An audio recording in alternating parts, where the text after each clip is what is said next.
महाकुंभ में अग्नि स्नान तपस्या शुरू। महाकुंभ त्याग और तपस्या के साथ विभिन्न साधनाओं के संकल्प का भी पर्व है। प्रयागराज महाकुंभ साधनाओं के विविध संकल्पों का साक्षी बन रहा है। ऐसी ही एक साधना है पंचधूनी तपस्या, जिसे अग्नि स्नान की साधना भी कहा जाता है, जिसकी शुरुआत बसंत पंचमी के अमृत स्नान पर्व से हो गई। कुंभ क्षय जप, तप और साधना का क्षय है, जिसके हर कोने में कोई न कोई साधक अपनी साधना में रत नार आएगा। महाकुंभ के तपस्वी नगर में बसंत पंचमी से एक खास तरह की साधना का आरंभ हुआ है, जिसे लेकर श्रद्धालुओं में खासा कौतूहल है। इस साधना को पंचधूनी तपस्या कहा जाता है। आम भक्त अग्नि स्नान साधना के नाम से भी जानते हैं। इस साधना में साधक अपने चारों तरफ जलती आग के कई घेरे बनाकर उसके बीच में बैठकर अपनी साधना करता है। वैष्णव अखाड़े के खालसा में इस अग्नि स्नान की साधना की परंपरा है, जो बेहद त्याग और संयम की स्थिति में पहुंचने के बाद की जाती है।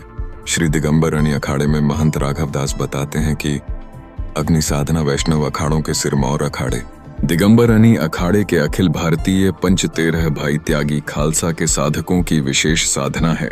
यह साधना 18 वर्षों की होती है। इस अनुष्ठान को पूरा करने के पीछे न सिर्फ साधना के उद्देश्य की पूर्ति करनी होती है, बल्कि साधु की क्षमता और सहनशीलता का परीक्षण भी होता है। लगातार 18 वर्ष तक साल के 5 माह इस कठोर तप से गुजरने के बाद उस साधु को वैरागी की उपाधि मिलती है। दिगंबर अखाड़े के सीताराम दास का कहना है, सभी 6 श्रेणी में तपस्या की अलग अलग रीति होती है। सबसे प्रारंभिक पंच श्रेणी होती है। साधुओं के दीक्षा लेने के बाद उनकी यह शुरुआती तपस्या होती है। इसमें साधक 5 स्थान पर आग जलाकर उसकी आंच के बीच बैठकर तपस्या करते हैं। दूसरी श्रेणी में 7 जगह पर आग जलाकर उसके बीच बैठकर तपस्या करनी होती है। इसी तरह द्वादश श्रेणी में 12 स्थान, 44 श्रेणी में 84 स्थान एवं कोटि श्रेणी में सैकड़ों स्थान पर जल रही अग्नि की आंच के बीच बैठकर तपस्या करनी होती है। खप्पर श्रेणी की तपस्या सबसे कठिन होती है। परमात्मा दास के मुताबिक सिर के ऊपर मटके में रखकर अग्नि प्रज्वलित की जाती है।